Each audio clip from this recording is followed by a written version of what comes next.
Businesses are nothing without their audience. They need people who are willing to spend their time and their money on their media products. Which is why it pays off to have methods of finding out what's best to put in front of your audience. Audience theories are used to do just that. Audience theory comes in three models: the effects model, the uses and gratifications model, and the reception theory. The effects model believes that the audiences are receptive and could be manipulated or are passive to whatever is given to them. Gloves for $15. One grill glove is enough to withstand a star going supernova. Imagine. I need that. The uses and gratifications model states that people consume media products for personal reasons, the reasons being diversion from their own life, personal relationships such as feeling engaged with the media, personal identity in relating to the media text, and surveillance of information by looking at life. This was before the expansion and growth of the internet, so this theory is a little outdated due to the ease of access that people have to information. The reception theory takes the idea of an audience being selected further by saying that people interpret media in their own way, and two different opinions can be reached on a media product.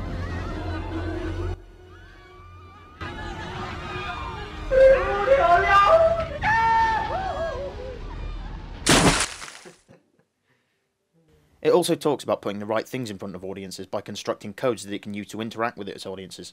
People won't watch something if it is in the wrong place, because they are non-receptive or passive. We've chosen as our case study the effect of video games inciting playground violence, simply because it's something that we all understand. A growing form of media is video games. Especially in youth. Some would say that the content in video games is inappropriate for children, which can often lead to sometimes visceral content. And as a result, there is an increased level of aggression and violence as children begin to supposedly replicate what they see in video games. Now we're going to show you an actual conversation that took place between a mother and son that was recorded online.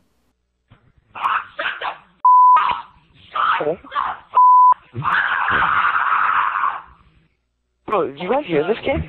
Yeah, this kid keep going. Oh my god. Holy Whether or not in this particular case there is a link to video games is unclear, but at the University of Missouri, an experiment took place where 70 young adults were gathered and asked to play video games for 25 minutes. Then they were shown violent and non-violent pictures while having a brain scan, and the people who played violent video games had reduced brain activity to the people who played non-violent. This proved that there was less of a response to violence and a likely increase in aggression to long-term exposure.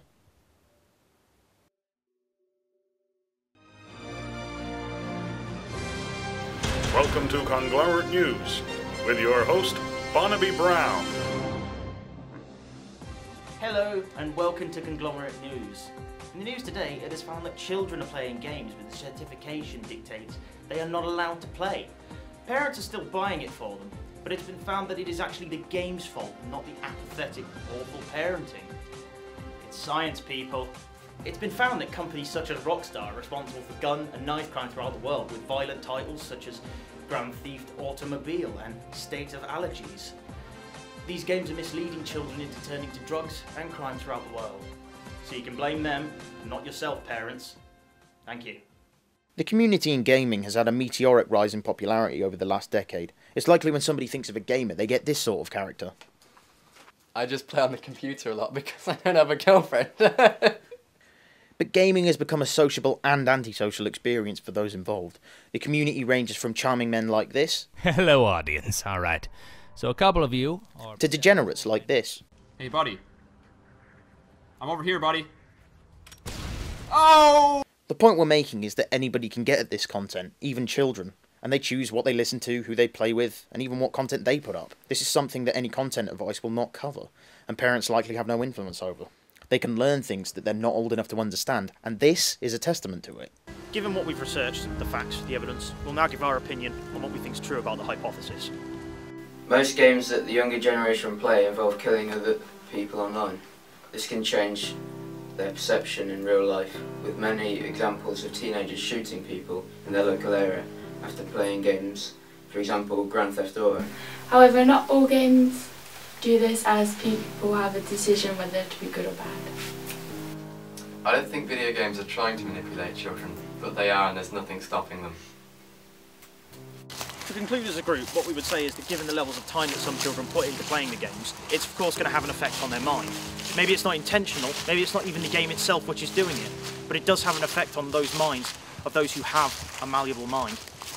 And therefore it's not good for children, and it does affect them.